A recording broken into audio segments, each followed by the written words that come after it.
100 रोटी वाला ससुराल। सुनो जी, मुझे तो शीतल की बड़ी फिक्र रहती है। उसका ध्यान तो बस घर के बाहर दोस्तों के साथ घूमने फिरने में ही रहता है। उसे कुछ बोलो तो एक नहीं सुनती। मैं तो कहती हूँ इसकी जल्दी शादी वादी करवा दो, वरना लड़की हाथ से निकल जाएगी। तुमसे ज़्यादा चिंता है मुझे शीतल की शादी की। कल ही वो रामपुर वाले मौसा जी को फ़ोन भी किया था। बता रहे थे एक लड़का है नज़र में। उनका अपना घर है और लड़का भी अच्छा है।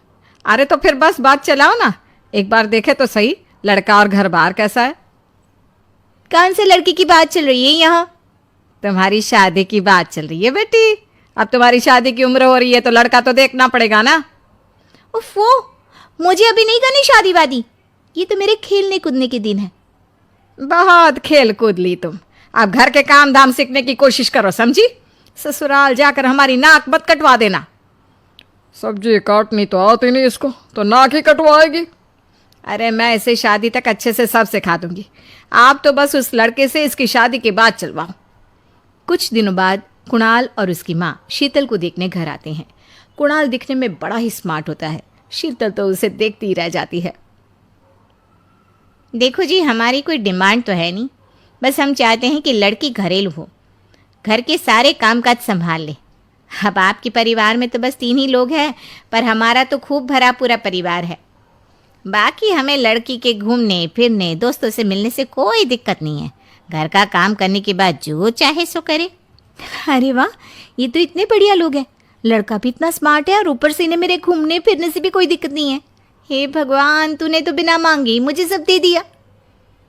बताओ जी, और क्या चाहिए हमें? हमारी तरफ से तो रिश्ता पक्का है जी।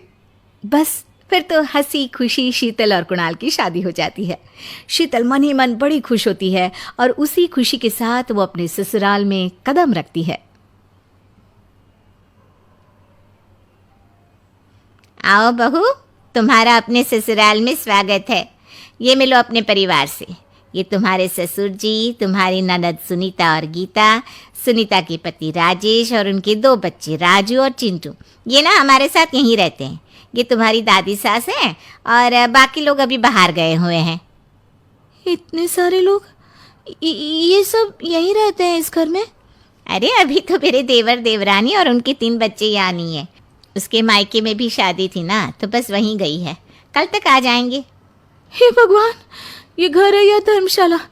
ये सब एक साथ इस घर में कैसे रहते हैं? मुझे तो पता ही नहीं था इनका इतना बड़ा परिवार है। अब समझी कि कोई डिमांड क्यों नहीं की इन्होंने। ये सब चाल चले मेरे साथ। अरे बहू, खड़े खड़े क्या सोच रही हो? चलो अपने कमरे में जाकर आराम करो। जी माँ जी। अगले दिन शीतल का ससुराल में पहला दिन होता है। शीतल रसोई में जाकर सबके लिए खीर बनाने लगती है। तभी उसके ननद सुनीता आती है। अरे वाह भाभी, आज क्या बना रही हो? बस दीदी, आज वो पहली रसोई है ना, तो खीर बना रही थी। अरे भाभी, ये खीर वीर रहने दो। घर में 4 लोगों को शुगर है और कुछ लोग मीठा ही नहीं खाते। आप ना सीधा खाना ही बना दो। क्या फ़र्क पड़ता है मीठा बने या नमकीन? बस बहू के हाथ की पहली रसोई होनी चाहिए ना।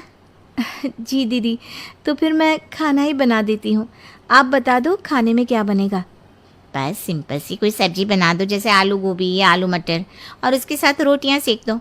हमारे परिवार में अब तुम्हें मिलाकर पूरे 20 लोग हो गए हैं। 15 बड़े और 5 बच्चे। बड़ों की 6 और बच्चों की 2 के हिसाब से रोटी बना देना।